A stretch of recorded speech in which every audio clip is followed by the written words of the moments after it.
एक बहुत ही छोटा सा टॉपिक है आइडियल्स में हमने तीन तरह के आइडियल्स देखे थे, principal ideal, maximal ideal and prime ideal. एक और आइडियल है, वो है कि nilpotent ideal and nil ideal. हमने देखा था कि sum of two ideals is also an ideal of the ring. यदि ए और बी दो आइडियल है तो ए प्लस बी, जिसको हम डिफाइन करते हैं A plus B such that A belongs to A and B belongs to B.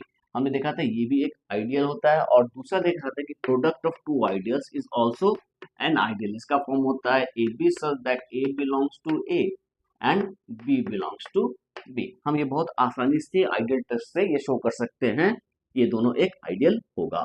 ये भी जानते हैं कोई रिंग आर है तो जीरो सिंगलटन एलिमेंट जीरो से जो जनरेट करता है वो जो आइडियल है उसको हम सिंपली जीरो लिख सकते हैं।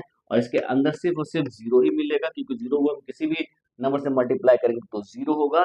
और आर, ये दोनों हमेशा आइडियल होता है आर का। तो आर का दो आइडियल होता है, जीरो और आर, जिसको हम ट्रिवियल आइडियल बोलते हैं। तो अब क्वेश्चन अराइज होता है कि यदि ए कोई आइडियल है आर का, तो क्या ए आइडियल होगा? तो हम जानते हैं ए इंटू ए, जिसको हम यदि ए स्क्वायर लिख रहे हैं तो ए इंटू ए हो गया, तो A into A same defined as A into B.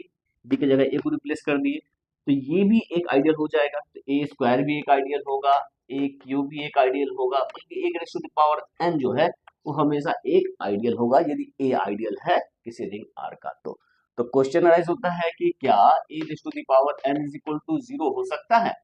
यानी ये आइडियल कभी जीरो आइडियल के इक्वल हो सकता है?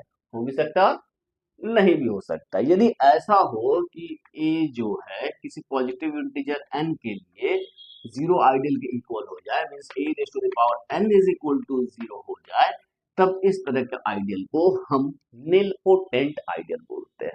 तो हम डेफिनेशन लिखते हैं निलपोटेंट आइडियल का।